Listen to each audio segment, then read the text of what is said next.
అందరికీ హ్యాపీ ఉగాది. దీంట్లో అయితే నేను ఫస్ట్ చింతపండు రసం వేసుకుంటున్నా, తర్వాత బెల్లం వేసుకుంటున్నా,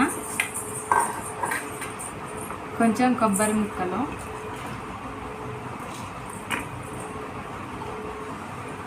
కొంచెం మామిడి ముక్కలు,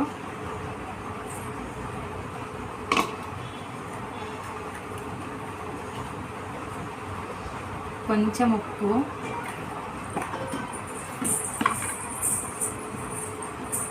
లైట్గా కారం,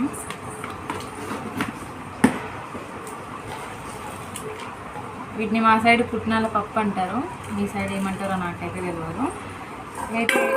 ఇవైతే వేసుకొని తిప్పుకోవాలి. ఉగాది పచ్చడి అంటే వేపపూత కంపల్సరీ, చేదు కూడా కలవాలి కాబట్టి, అండ్ కొంచెం వేపపూత.